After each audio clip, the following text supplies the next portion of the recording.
thank you all for staying back after lunch. But of course, this promises to be a very exciting session because I think even Vimal said everyone is talking about AI. And we were supposed to have more panelists. In fact, I was really looking forward to talk to Ashwini of Matsweet then, but she couldn't make it today. But we have some really interesting speakers, and we have both startups and we have investors on the panel. So we're going to get both sides of the story. Let me start by asking the startups about the role that AI is playing at each of your companies in addressing the problem that you set out to solve. Vinay, at Netradyne, you use computer vision to improve fleet safety and improve efficiency in the logistics and the transport sector. Can you talk to us a little bit about the impact that AI has had in improving fleet safety, improving driver behavior, and overall improving efficiency in the transport sector? Yes, hi, Mangla. Thanks for that question and thanks for the opportunity here. So in terms of impact, one of the most important things that we set out to do when we started back in 2015 was, can we reduce accidents that happen on the road? And I'm very happy to report that some of our largest customers have reported indeed that there's a reduction in road accidents after deployment of our solution by 50 to 60%. So that's a direct impact in terms of saving lives. How we do that, of course, is it's an intelligent IoT solution integrated with cloud, where we have pretty much as a driver or as a co-driver, if you are driving, whatever you are able to see on the road and inside the cabin, our IoT system has the same capabilities and determine whether you are aggressive, you're indulging in a risky driving and you are likely to have an accident, not only at the moment, not only in the moment, but also as a habit. So for example, if you are driving and you are looking at your phone, many people are compulsively looking at their phone every 2 minutes, right? So it's possible, it's not likely that you'll have accident every time you look at the phone, but if you continue with that habit for a long time, it's just a matter of time before you have an accident. So we have that kind of a solution where you can essentially coach the drivers as well based on this kind of visibility that our system provides. But also, if you are drowsy, very likely you are going to have an accident in the moment right then. So our system also provides instant feedback to the drivers where they can essentially just get attentive if they are essentially drowsy. So these are just a couple of examples that I used, but the system, of course, we do a lot more. You're using AI to literally save lives. Absolutely. That's great, and that's a great application. Shivam, at Rephrase.ai, you are in the hot sector of generative AI, right? And you guys at Rephrase.ai were behind those popular ads we saw last year for Cadbury, where we saw virtual avatars of Shah Rukh Khan and other celebrities sending out personalized messages.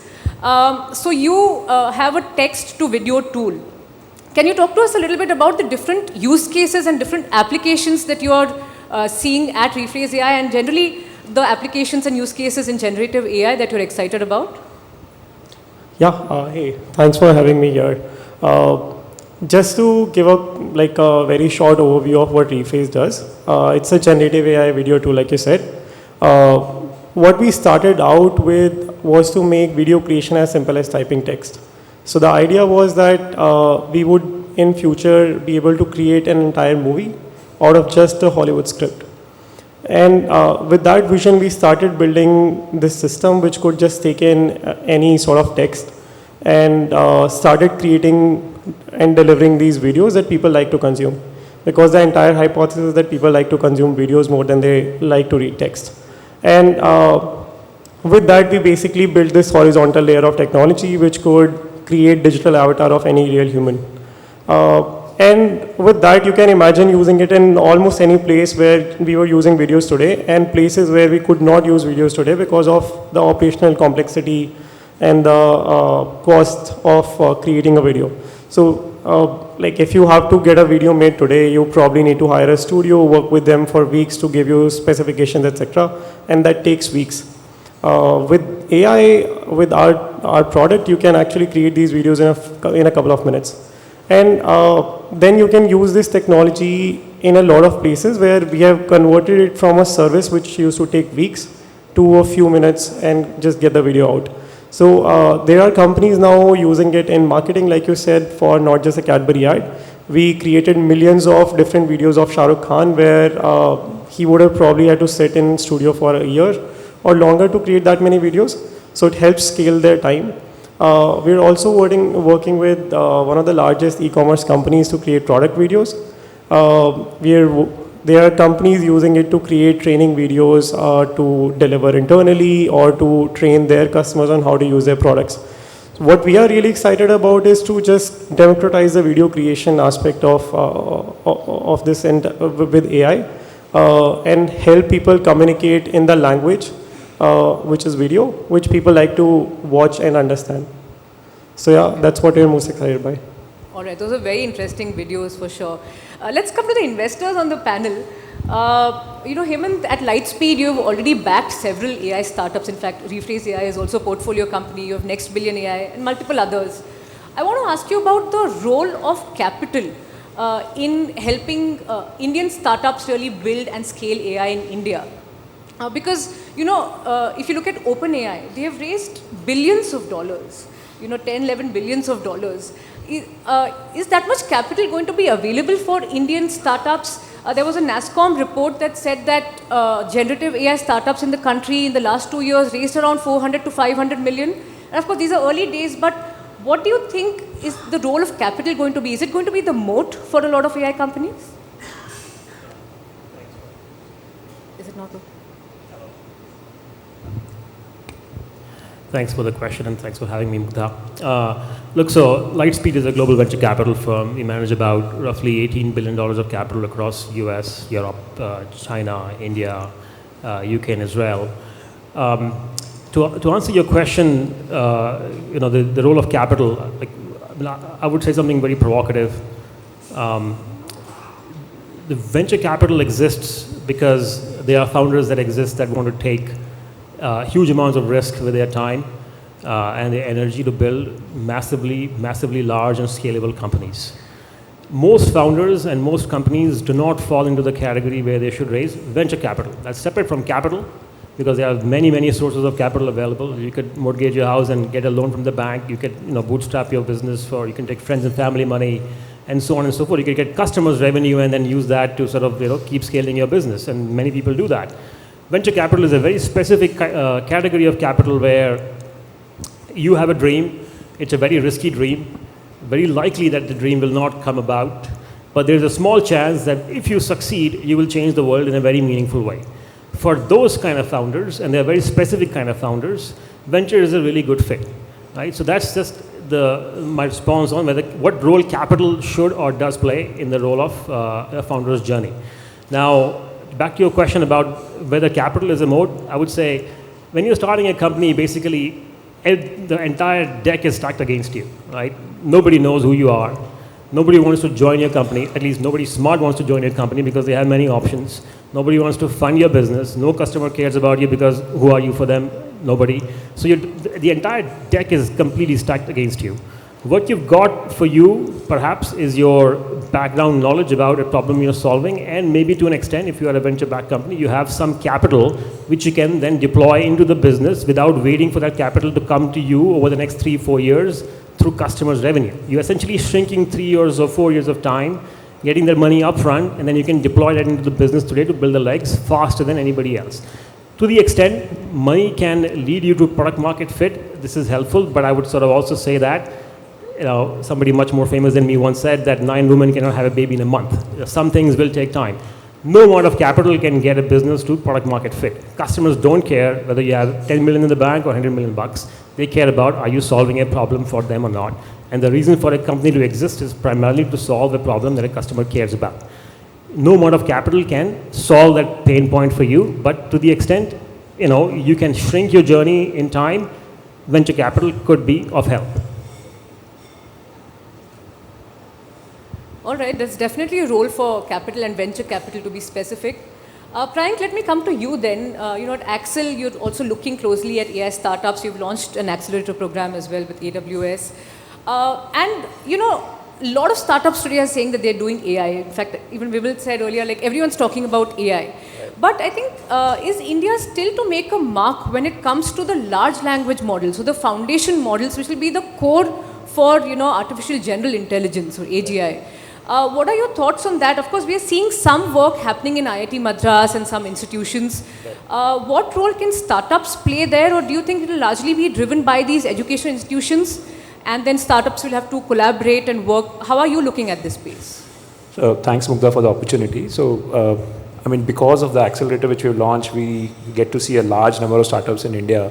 And I think the LLMs piece is definitely missing right now in India, the core fundamental research. But having said that, it's like the iPhone versus Android story, right? So iPhone was a closed ecosystem. So you can almost think of OpenAI. They don't reveal any secrets. Everybody uses their software.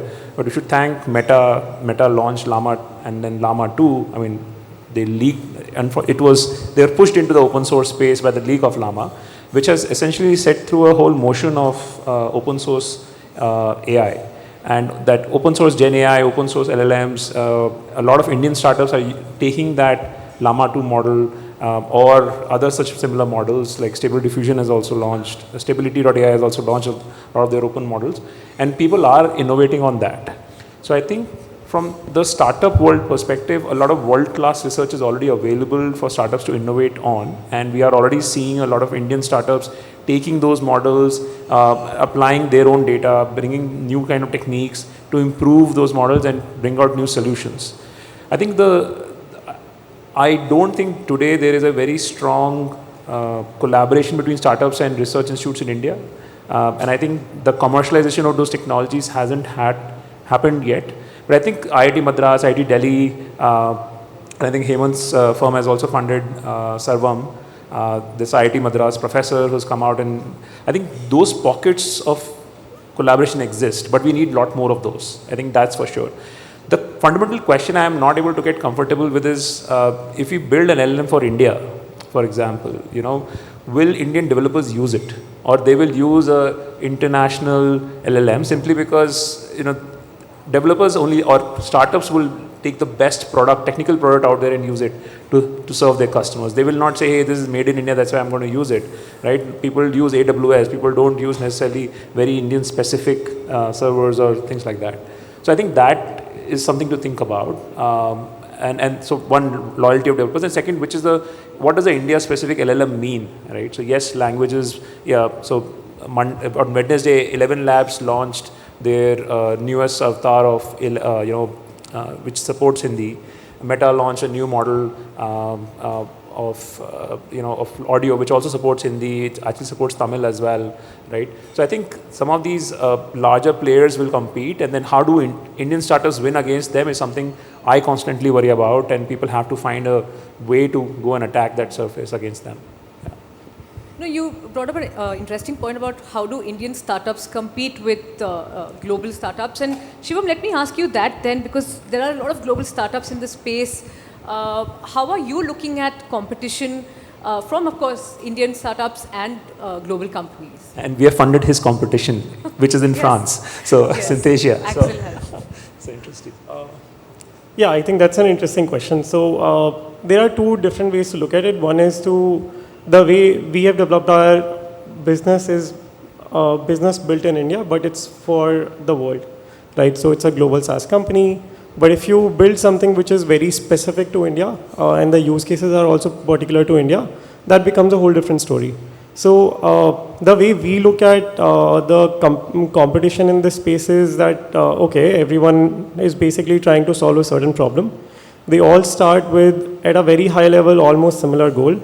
But over time, when you try and solve a customer problem, like Hemant said, the focus here is to basically solve a customer problem. When you start focusing on that, the things start diverging a little bit here and there, and then over time, things just become very different. So what actually matters at the end of the day is, are you building something that is solving your customer problems? Whether you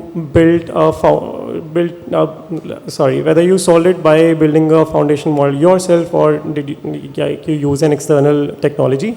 I think in our context, it's very important that we use the best tech out there, and probably not specific to India or let's say any country specific or any region or language specific. What we are trying to build is like if it is at the cutting edge of the technology, then you need to build on top of whatever best sort of foundational bases exist. And then over time, as the market becomes clearer, as the problem becomes clearer, you just start solving the problem in that way, and that's the only thing that matters then. Absolutely. Vinay, you work with a lot of customers globally and in India. If you can talk to us about, if there's any change in the approach to AI that you're seeing in Indian customers, Indian enterprises, what are the trends that you're seeing? Yeah, Mugdha, so in fact, other panelists also alluded to that. As a customer, I think what customers are looking at you as a technology company or whatever, are you able to solve my problem? It so happens that some of the problems can be solved only by use of advanced technology.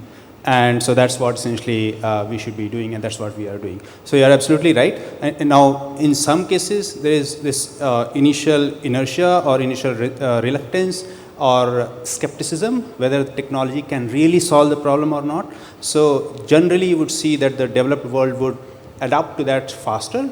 And also, for example, in the domain that we are in terms of road safety, in general, unfortunate reality is that the cost of life in India is much lower than the developed world. They put a much higher value to the cost of life versus we do in India. So, but that was true still some time back.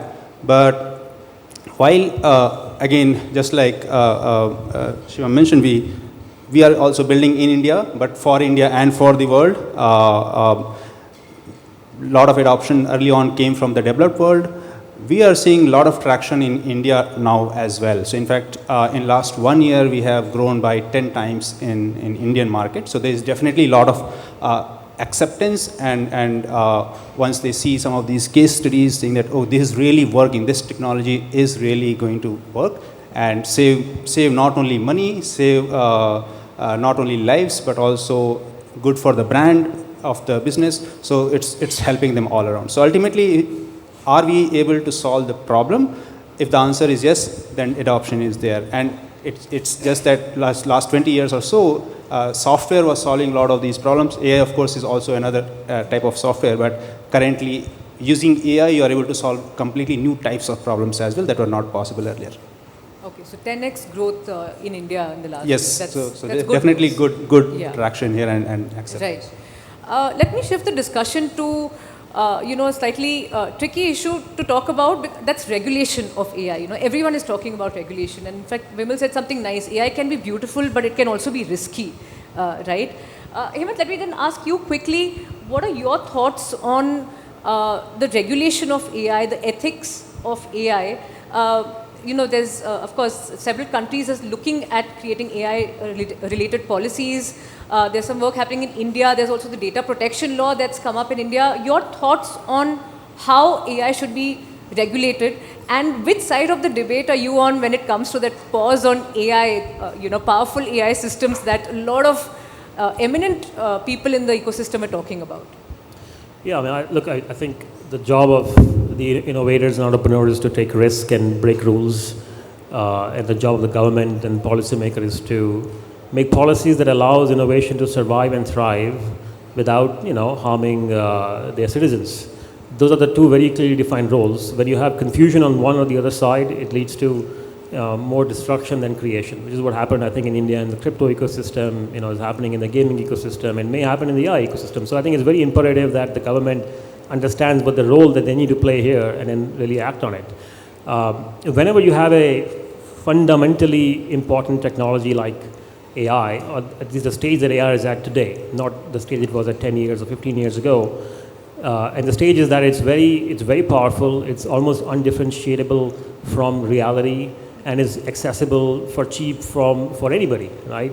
Whenever you get to this sort of mass adoption curvature of growth for any technology, it becomes the surface area for things to go wrong becomes much larger, and then people will do stupid things with it or wrong things with it.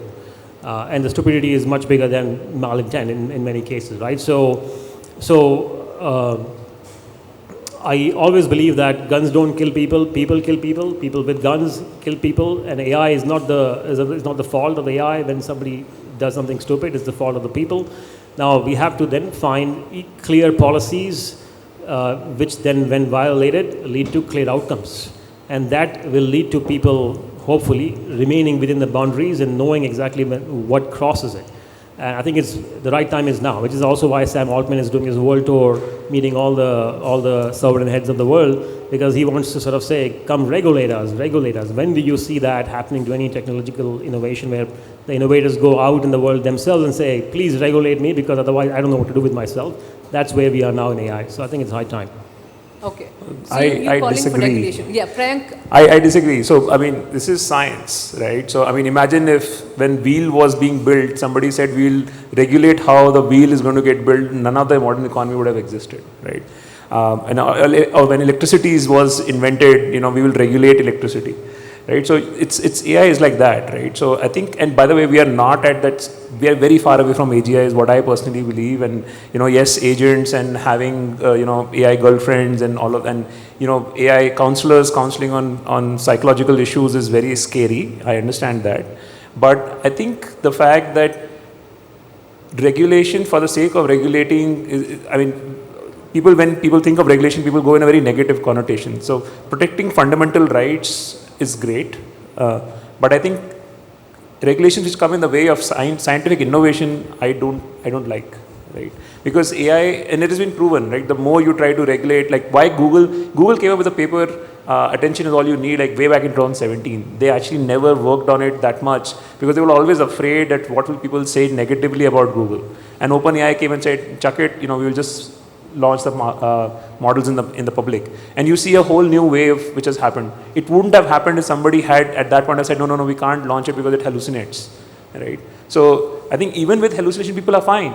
It's the whole thing that everybody is now excited about it and working on it together. So I don't want people to crawl back into old time and say, hey, just regulate. We don't want to see all of this, right? So I think at the end of the day, it's like nuclear power. You make the bomb. You knew it's going to be very powerful, and then you said, oh shit, it's created so much problems. Now let's go and figure out to regulate, and then it leads to all sorts of things. I understand all of that, but I think we're very far away from a tipping point in technology today in AI. And how many people in India are actually putting LLMs in production? Like very, very few. Like globally, very few, right? So, but yes, AI models have existed. Rephrase existed. Netradyne existed even before Gen AI was there, and it was adding value.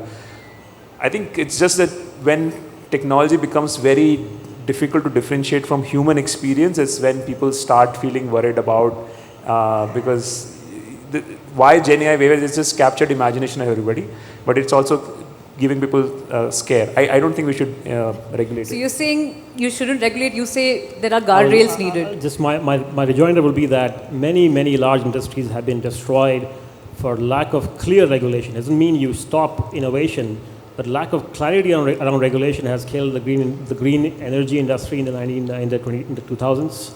It has killed cryptocurrency in most parts of the world. So it has led to massive destruction of value not because regulation didn't exist, but because it was not clear. And when it is not clear, founders don't know what becomes a problem later on. And when you have technology that can be very easily weaponized, I think the reason to keep the regulations much more clear is much more incumbent and important versus not.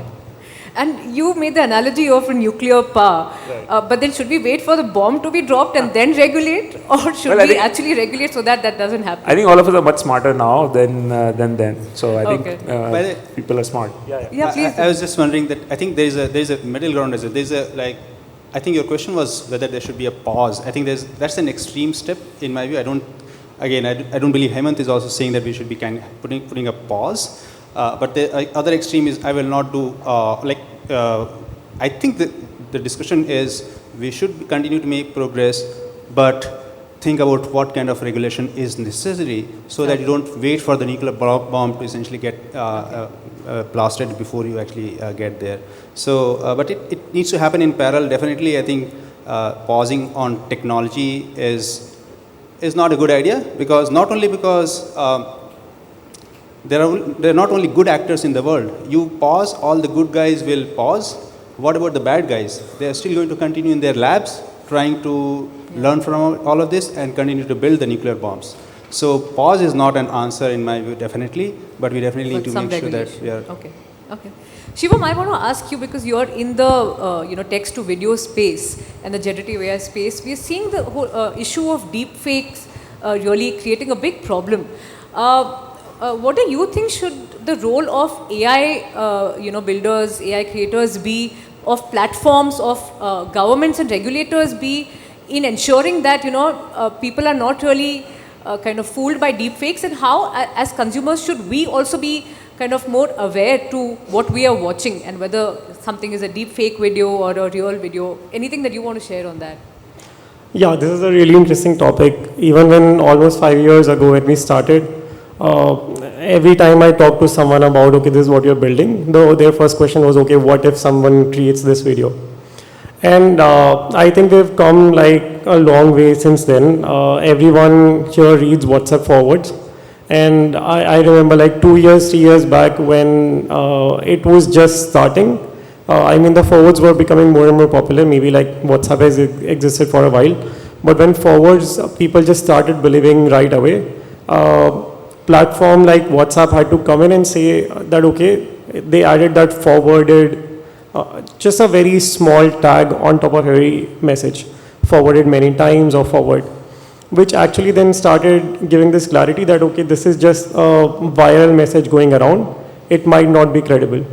And I think stuff like this, the platforms have a real power to do. So when you get a text today, you don't just believe that text, okay, if there is a news piece, then you don't believe that, okay, this minister actually said this. You go and try and verify that, cross-examine it across different websites. Although now there is so much misinformation on the internet, even if you try to cross-verify something, you can always find something that conforms to your beliefs. So I think finding this truth yourself as a consumer in this age is really, really hard, because there are players who are really big, who are basically like working at with operators like thousands in numbers, and they are creating this misinformation and information on throughout the internet.